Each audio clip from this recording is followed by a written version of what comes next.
I want to ask you about a couple of things today. The first one is, what is cutoff and what happened over the weekend? Cutoff is when we're passing bills and we have different deadlines during session, and we all come together to make sure bills are passed that have come out of committees that are finally passed in both houses or both chambers, and that's the House and the Senate. And we were able to get to our deadline at 5 o'clock on Sunday and be able to pass hopefully the majority of bills that have come across from both chambers. And there's a 5 o'clock bill often, a bill that is meaningful to the majority party. And this year it was a bill on diversity, equity, and inclusion training for our schools, for our public school system, our K-12.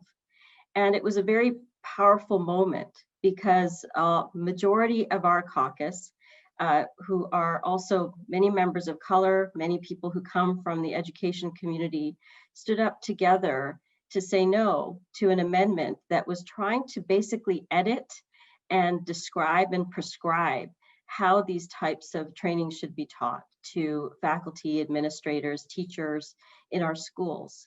And we know, particularly in our district, we know that we have so many languages spoken. We know that there's so many young people that are from different cultures and different families, that we want to make sure that the history of injustices, that the understanding of how we got to this point where there could be racism in our schools and our society is understood and reflected in a way that teachers can recognize the challenges students face, and also really try to foster the idea that diversity is our strength, and that is really American, that America has a plurality of thinking, and that we come together almost in an anomalous way because we don't divide ourselves or create divisions. We try not to, at least that is what we strive to do in this country.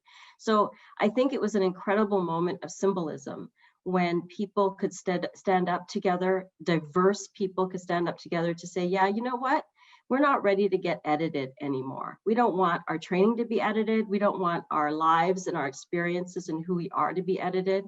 And in this time of racial reckoning, when we're seeing, we're seeing attacks on different cultures, on different people, anti-Asian hate, we're even seeing places where we're seeing women rise, where women equality, where we're seeing a lot of different people say, you know what, we matter, we're part of this society, we win, and the enrichment of our diversity is so important, and it gives us strength. So it was just an honor to be part of this caucus that voted in the majority for this type of legislation and stood together. And I just want to share that with you. The member from the 48th District, Representative Slatter. Thank you, Mr. Speaker. I'm voting no today, and I urge this body to vote no on this amendment because diversity is our strength, and there's nothing more American than that. Please vote no.